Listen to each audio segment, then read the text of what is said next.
धार जिले के कुक्षी क्षेत्र के ग्राम डेहरी में लंपी वायरस घुस चुका है। लंपी वायरस बीमारी के कारण किसान निजामुद्दीन शेख की गाय ने अपना दम तोड़ दिया। देश के हिंदू धर्म में गौ माता को अपनी मां का रूप माना जाता है, तो वहीं किसानों का साथी बैल कहलाता है। इन्हें इन दिनों एक ऐसे खतरनाक वायरस ने जकड़ लिया है जिसकी वजह से इन पशुओं को काफी तकलीफ और परेशानियों का सामना करना पड़ रहा है। इसके चलते देश का किसान और पशुपालक भी अपने पशु मित्रों की दुर्दशा और उनकी तकलीफ देखकर खून के आंसू रो रहे हैं। पशुओं में होने वाले इस वायरस को लंपी वायरस कहा जाता है। इस वायरस के कारण पालतू पशुओं के शरीर में बड़े बड़े फफोले हो जाते हैं और इन फफोलों के कारण ये बेजुबान पशु कमजोर और निर्बल हो जाते हैं। देश भर में ये वायरस पशुओं में तेजी से फैल रहा है। इसकी शुरुआत राजस्थान और गुजरात राज्य से हुई थी, लेकिन अब ये वायरस धीरे धीरे अपने पांव पसारते हुए मध्य प्रदेश के गांवों में भी पहुंच चुका है।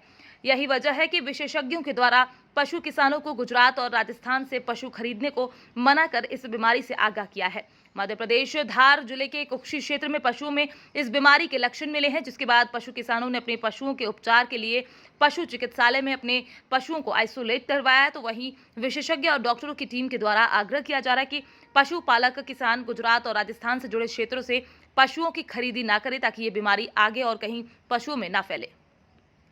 आपकी गाय को क्या बीमारी थी और बीमारी के कारण आपने कहाँ पे उपचार किया इसका? हमने उसका उपचार तो सोलंकी जी से करवाया, जो यहाँ स्वास्थ्य विभाग में सरकारी हॉस्पिटल में है, पदस्थ है। और लंपी बीमारी हुई थी उसको, एलएचडी जो चल रही है अभी वायरल, उसमें कम से कम 8 से 10 दिन तक उसका ट्रीटमेंट हुआ। वो गाभन थी, उसके बाद जन भी गई थी, पर वो रिकवर नहीं हो पाई। सबसे शुरू में उस पर दाने उभरे थे, उसके बाद में दूसरी स्टेज पे उसके पैरों में सूजन आया था, तीसरी स्टेज पे उसके गले से लेके पीछे उसके अडर तक सूजन हो गया था। उसके बाद वो आज सुबह एक्सपायर हो गई। डॉक्टर सोलंकी उपचार के लिए आपके घर आए थे? हाँ, आए थे, 2 बार आए थे जी। आपका परिचय? निजामुद्दीन सरफुद्दीन शेख डेहरी। लंपी वायरस बीमारी डेयरी में चल रही है, डॉक्टर साहब इस पर क्या कहेंगे आप? ये जो बीमारी है ये अभी अभी सूचना मिली है कि 2-3 जगह पे डेहरी के अंदर, जैसे लुनेरा गांव में है, डेहरी प्रॉपर में है, कुछ जगह की सूचना अभी मेरे को मिली है। ये एक वायरस बीमारी है और जिसमें पशु पहले खाना पीना कम कर देता है, उसको बुखार आता है और फिर 6-7 दिन के बाद उसके पशुओं को दाने जो उभर के आते हैं, उसके बाद पशुपालक कहता है कि भैया ये बीमारी है। अगर पहले ही दिन अपन पता लगा ले कि जानवर दाना पानी कम कर दिया, खाना पीना कम कर दिया और एग्जामिनेशन करते हैं अपन, तो पहले बार में उसको मतलब संभावना रहती है कि बहुत जल्दी ठीक हो जाए। क्योंकि पशुपालक दाने उभरने के बाद आते हैं कि मेरे यहाँ बीमार हुआ है, तो फिर भी जानवर तुरंत पशुपालक अगर यहाँ पे सूचना देते तो हम ट्रीटमेंट करके और जानवर स्वस्थ तो हो सकता है।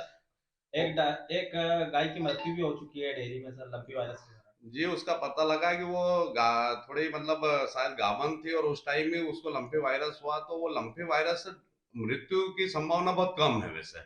15 दिन के अंदर आइसोलेट करने के बाद ऑटोमेटिक अगर आप ट्रीटमेंट नहीं भी करते तो भी वो जानवर स्वस्थ हो सकता है। हो सकता है कोई और कारण से उसकी मृत्यु है, लेकिन लंपी वायरस से मृत्यु नहीं होती है।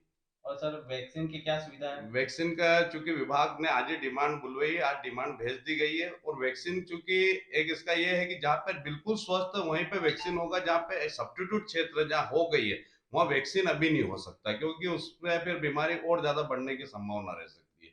फिर भी अपन कोशिश कर रहे हैं कि वैक्सीन जैसे उपलब्ध होगी टीकाकरण कार्य चालू कर देंगे। सर आपका परिचय? मैं नंद किशोर चौहान, पशु चिकित्सा क्षेत्र अधिकारी, पशु औषधालय डेहरी।